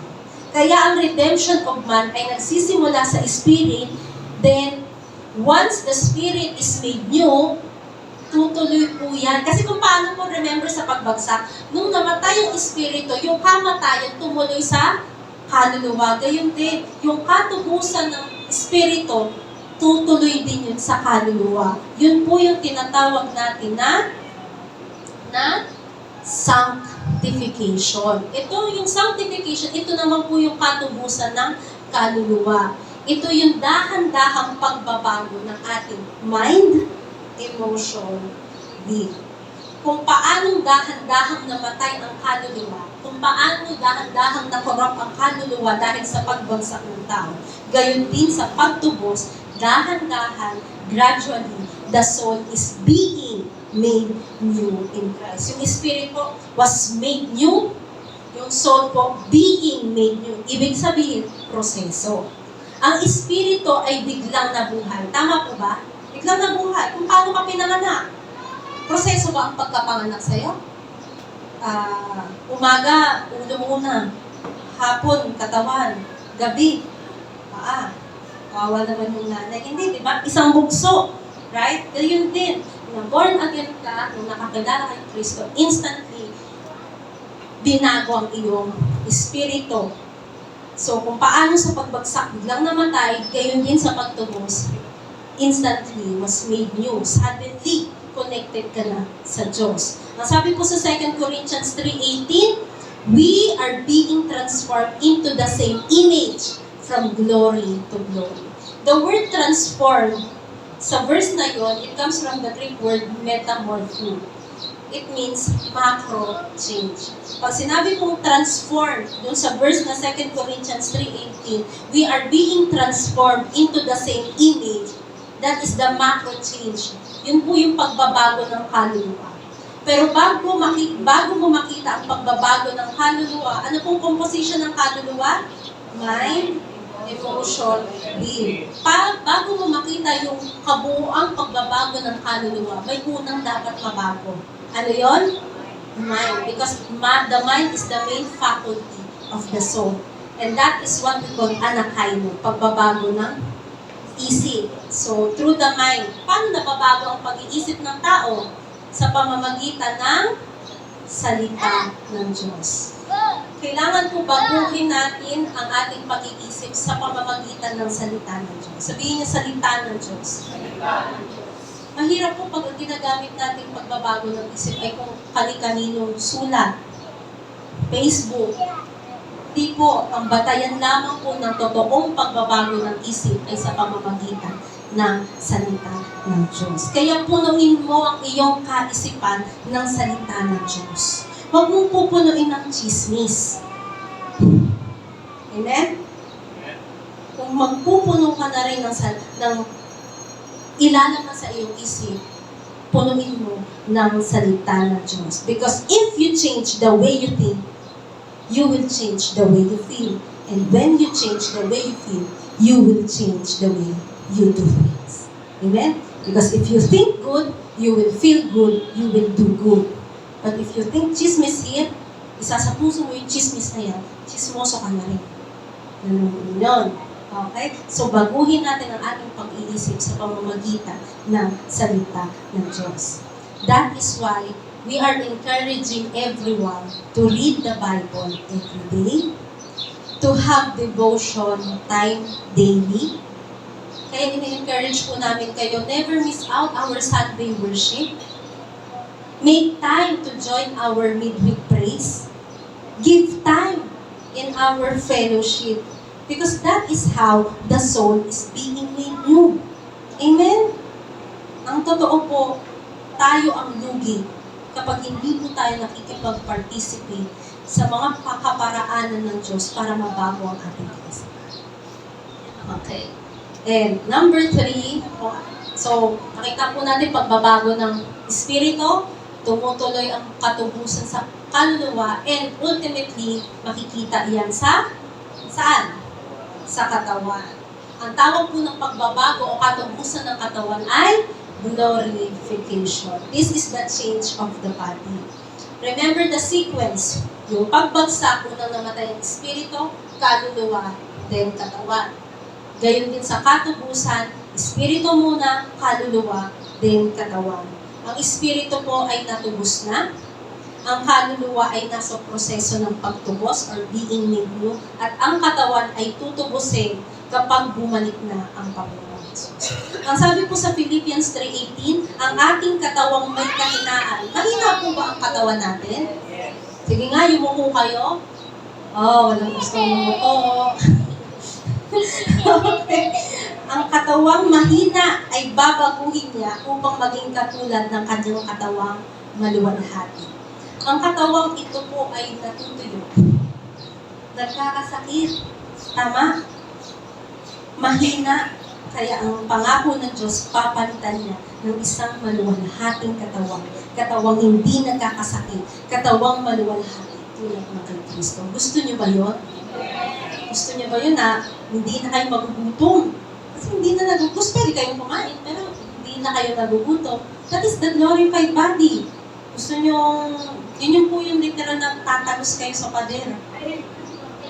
That is the glorified body. Remember the story? Hindi gumatak si Jesus pero nakapasok siya dun sa kwarto. That is the glorified body. Maganda ang magkaroon ng maluwalhating katawan. Pero darating tayo dyan. Hindi pa ngayon. Gusto niyo na ba ngayon? Hindi pa naman. Marami pa kayo. Ayan. At ito po ay, itong pagbabago ng katawan, magaganap po ito sa second coming. Ang mga naunang namatay na mananampalataya, yung kanilang katawan ngayon ay naging alabok. Tama po ba? Bumalik sa alabok. Kaya ang pag-asa ng mga naunang Kristiyanong namatay ay ang second coming, tinatawag na resurrection of the body. Pero, meron pong mga aabutan ng pagtunog ng trumpeta. Yun po yung tinatawag na the rapture of the church. Sama-sama tayong sasalubungin ang ating Panginoong Jesus sa alapaap. At kasabay ng ating pagsalubong, babaguhin ang ating katawan. Bibigyan tayo ng isang bagong katawan. Katawang walang kapintasan, notice. Katawang hindi napapagod. Katawang hindi natutuyo at nahahapo. Katawang hindi nagkakasakit. Katawang hindi na mamamatay magpakailanpaman. Again, gusto nyo ba yun? Palakpakan natin ang pangako ng Diyos. Amen? Clap your hands, all you people. Why? Because your body will be with you. Tingnan po natin ang chart natin. So, remember, ito po ay born again, spirit. Dapat born again yung spirit. At ang pagbabago ng spirito, ang tawag po ay regeneration, made new. Ang soul po, ano po ang pangalan ng pagbabago niya? Sanctification. Being made new, meaning proseso. And body, glorification will be made new. So mapapansin po natin ang espiritu at ang katawan, ang kanyang pagbabago, instant. Ganon din naman po, tama po, di ba? Kapag pinanganak ka, instant. Gayon din kapag natulog ka na. Then, ang spirit po, yun po ay process. Okay. So, the redemption of man all started in the spirit. So, once you are born again, your spirit is made new in Christ. Ang sabi po sa unang Juan 4:17, kung ano si Kristo ngayon, gayon din naman tayo sa sanglibutan ito. So there is no problem in the spirit once you receive Jesus Christ as your Lord and Savior. It cannot be corrupted. 1 John 3:9. So once the spirit is made new, meaning tinanggap na natin ang buhay mula kay Kristo, ang bagong buhay kay Kristo, ang daloy ng buhay mula sa Espiritu tutuloy na sa ating kaluluwa. Kung saan yung kaluluwa natin, yung ating isip, emosyon, at kalooban ay dahan-dahan nagbabago. Dahan-dahan. Sabihin nyo nga po, dahan-dahan. Ang kaluluwa po ay dahan-dahan tinabago. Kaya minsan, pansin ninyo, mga kapatid makinig, kahit born again na, minsan palyado ang gabay. Minsan pasmado ang bibig. Kasi ang kaluluwa ko ay hindi pagganap na nabago. Ang pagbabago kasi ng kaluluwa, proseso. At ang proseso, process, takes time. Kaya sabi, ganito, anong tawag dyan? Tapikin mo yung katabi mo. It takes time. It really takes time. Minsan, at totoo, napupuno at nagagalit tayo. Tama ba? Oo naman eh. Napupuno, nagagalit. Kaya minsan kung ano-ano ang sinasabi. Minsan kung ano-ano ang nakapost sa notes sa Facebook. Minsan kung ano rin yung nakapost sa Facebook. Minsan, at totoo, sa hindi makontrol na emosyon, nakakapanakit ng kapwa. May mga ganyan bang record? Yes. Nakakaisip pa rin ng hindi maganda. Mapanghusga pa rin. At times, right? Pero huwag po natin puhusgahan ang kapwa nating mananampalataya. Dahil kilala natin ang sarili natin. Right? Alam natin, nasa proseso din tayo ng pagbabago. Kung ikaw ay nasa proseso ng pagbabago, siya din nasa proseso ng pagbabago. Huwag natin huhusgahan. Bakit? Kasi ang sabi ko nga, ang proseso, it takes time. Huwag kang manghuhusga sapagkat hindi pa tapos ang Diyos sa kanya. Amen? Hindi ko po gina-justify yung wrong actions. Wrong is wrong. Naging mambulyaw, mandait, manakit, mali iyon. Pero, the truth is you can act in the best way possible. Amen? You can act in the best way possible without tarnishing your name and giving people doubt to your faith. Amen? Kapag binato ka ng bato, anong gagawin mo? Magbabato ka din? Diba? Ano sabi mo? Pag binato ka ng bato, batuhin mo ng tinapay. So pag binato ka ng bato, magbabato ka din ba?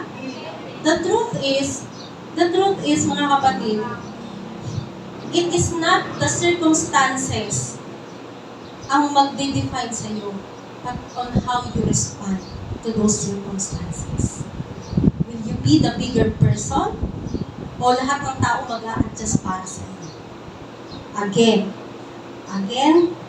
wrong is wrong, but you can act in the best way possible without tarnishing your name and even the Lord's name.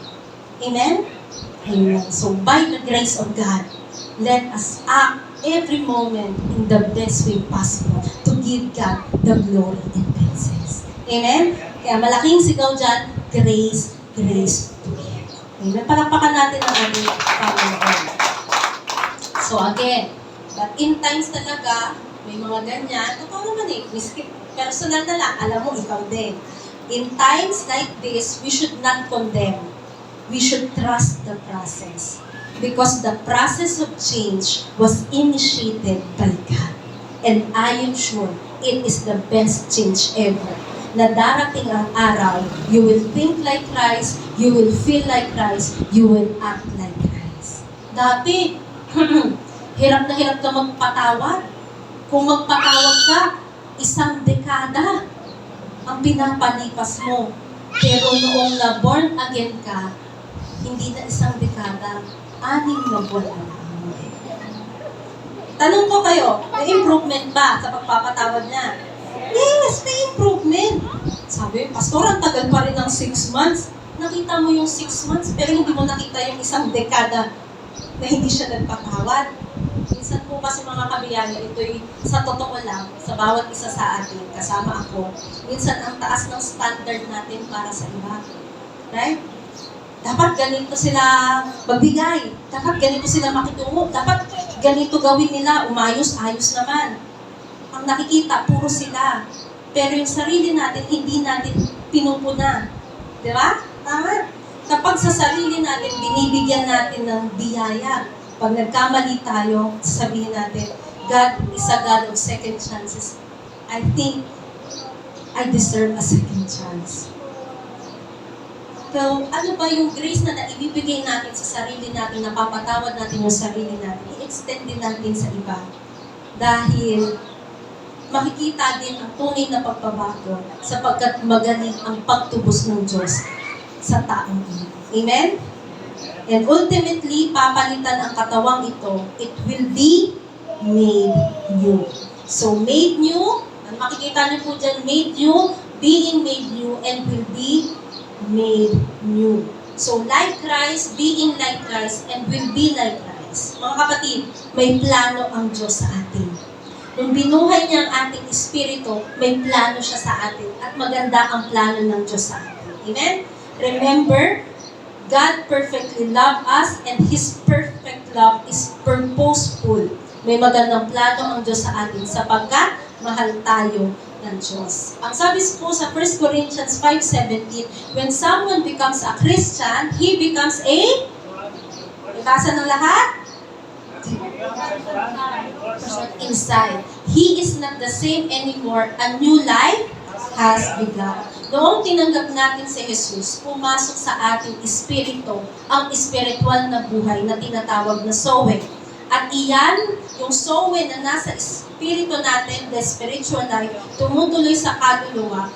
And when the trump sounds, in a twinkling of an eye, our body will be made new in Christ. So, tingnan po ulit natin the biblical anthropology.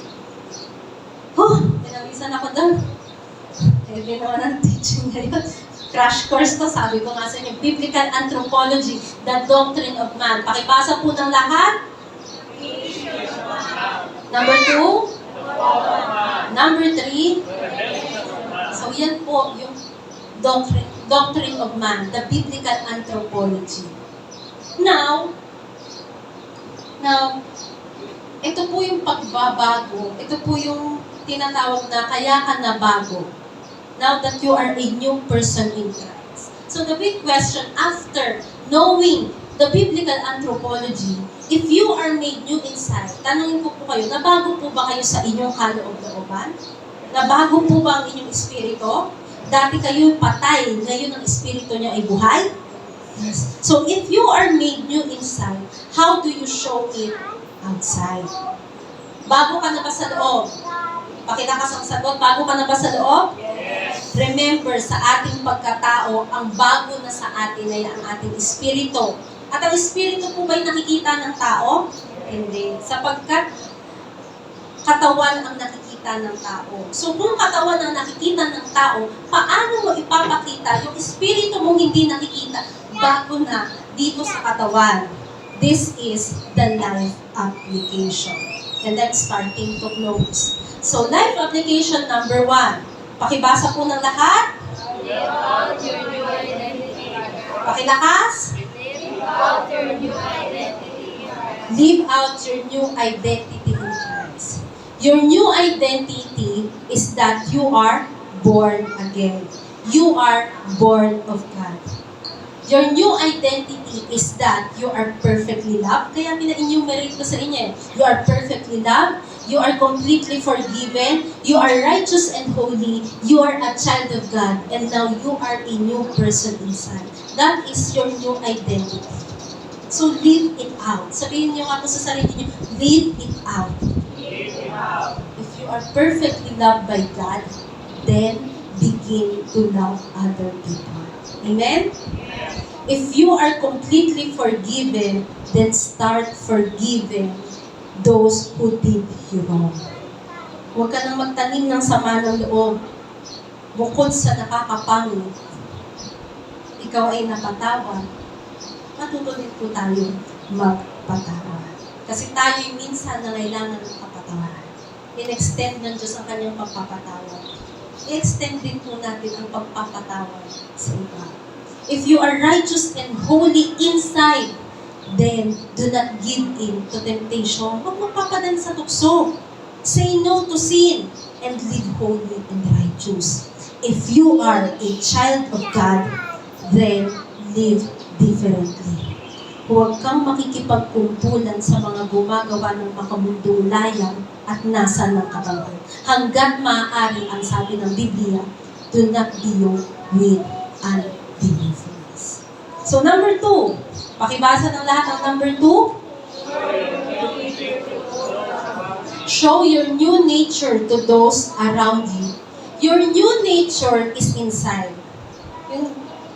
Yung bago mong naturalesa, nasa loob yan. Walang nakakakita noon sapagkat ang espiritu ay hindi nakikita. Nasa kaloob-looban ng taong kanyang espiritu. Ang new nature mo ay naging kabahagi ng Diyos sa kanyang divine nature. Sabi po sa 2 Peter 1:4, by which have been given to us exceedingly great and precious promises, that through this you may be partakers of the divine nature, and having escaped the corruption that is in the world through lust. Ang mundo po ay corrupted, tama? Corrupted ang mundo po ay corrupted, and the only way you can escape the corruption, you can escape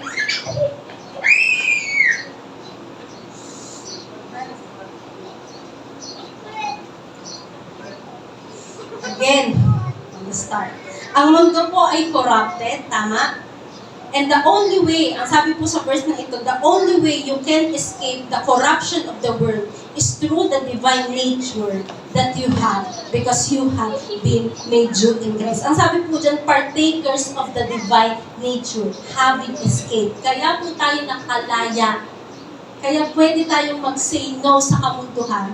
It is because we have the divine nature inside.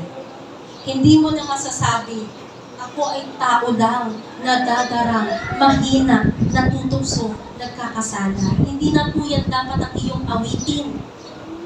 You have the new nature inside, and that divine nature will give you the confidence to say, ako ay taong binagi ng Diyos, may kapangyarihan laban sa tukso at layaw ng mundo. Mga kabiyaya, we can live differently in this world because of the divine nature inside us.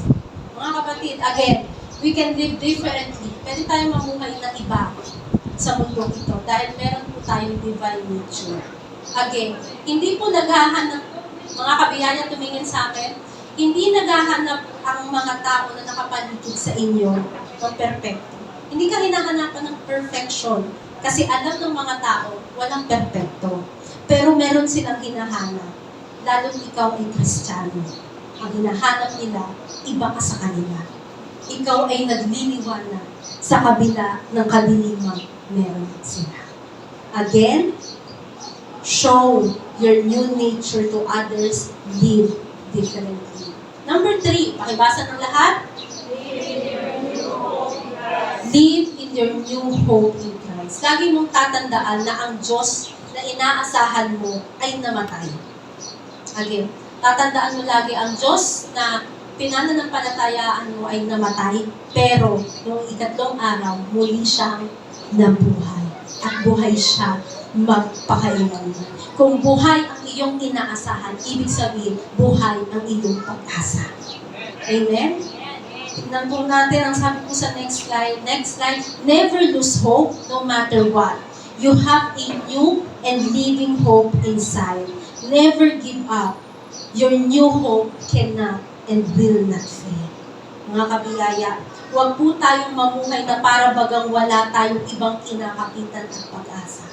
Amen? Again, huwag po tayong mamuhay na parang wala tayong ibang kinakapitan at pag-asa sa mundo ito. Hey, tingin kayo sa akin, hindi ka nag-iisa.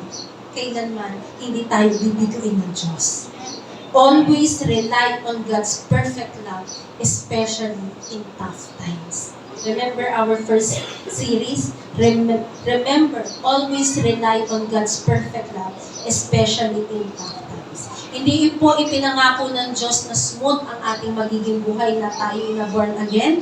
In fact, mas marami pang pagsubok ang nakabalandra sa daan. Tama? Napakadami. Hindi po pinangako ng Diyos na the life and the road will be easy. Usually, it is bumpy and rocky, right? Pero at the end, natatapos mo yung dinadaanan mo. At natatapos kang mananagumpay. Amen? Many times umuulan. Tama? Ayaw mong umulan, pero umuulan. Gusto mong umaraw, pero umuulan. Pero namamangha ka kasi kahit umuulan, nandoon yung biyaya ng Diyos, nililiman ka. Amen?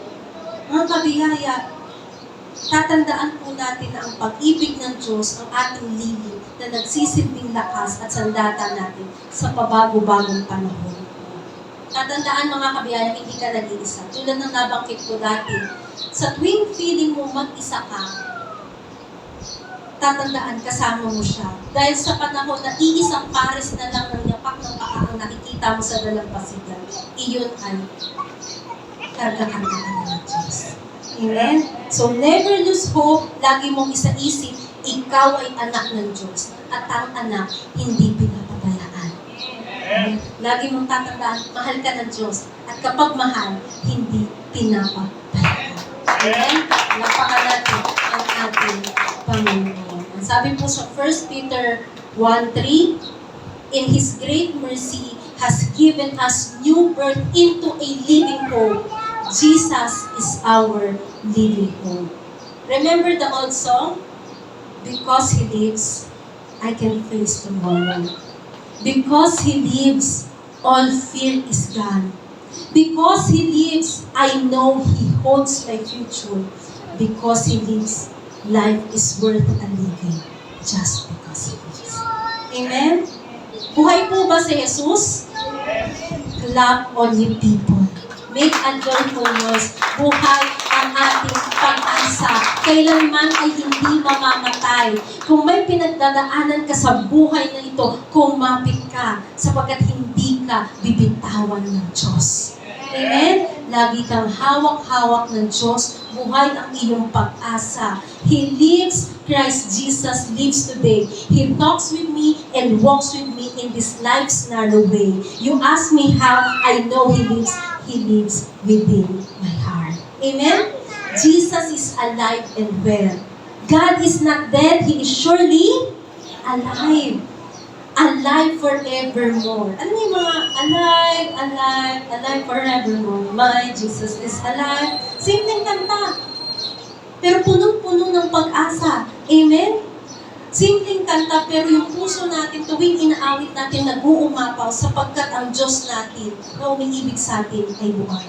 Kaya mga kapatid, tatandaan ito.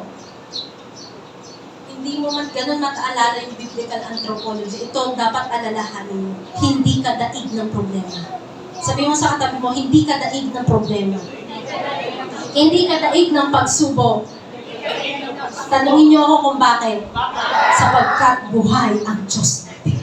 Amen? Palapakan natin ang ating Panginoon. And number 4, last point, serve your new purpose in life.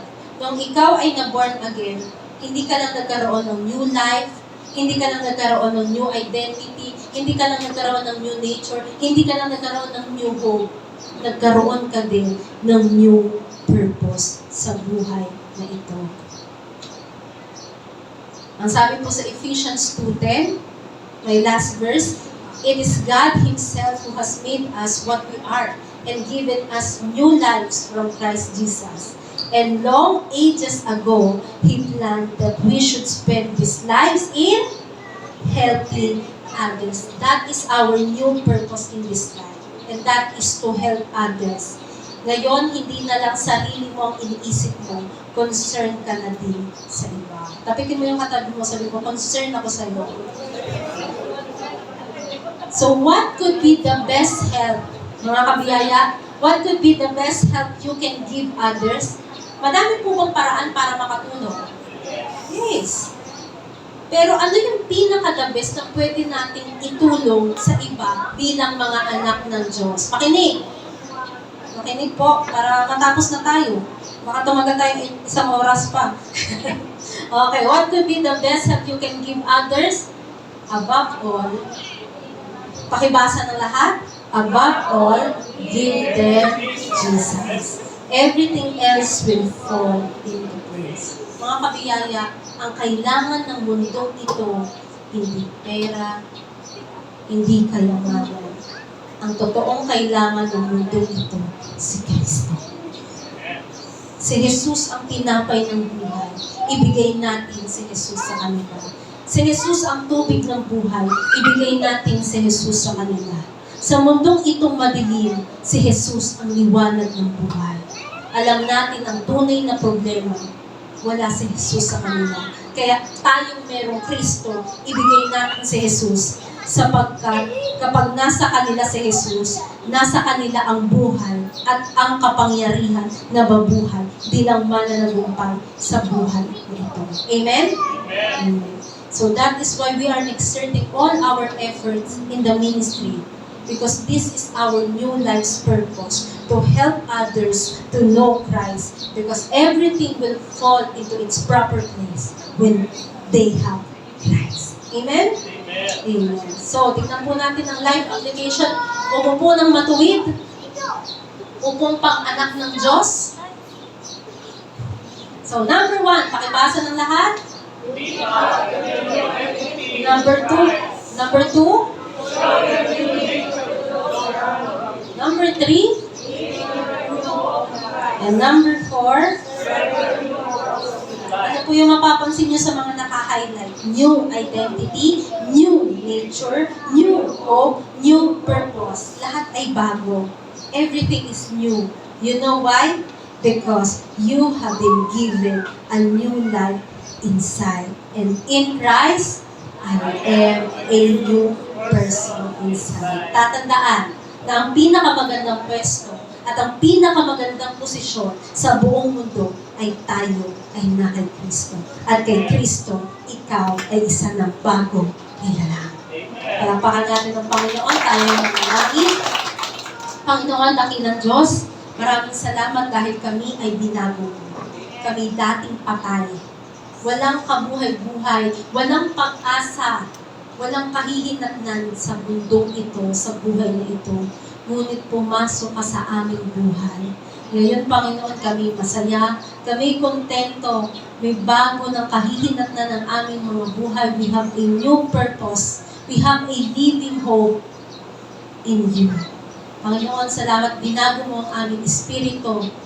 Sa iyong biyaya, salamat dahil ang aming kaluluwa ay patuloy mong binabago upang kami ay maging ganap na kalarawan ni Kristo sa aming kaluluwa.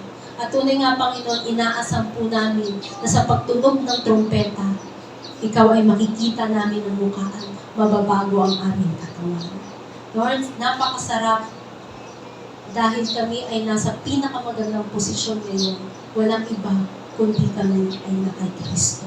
Kaya tunay nga, Panginoon, sa iyong biyaya kami tulungan mo na ispamuhay ang bago namin pagkakakilanlan kay Kristo at makita ng ibang tao na kami iba dahil kami mga anak mo.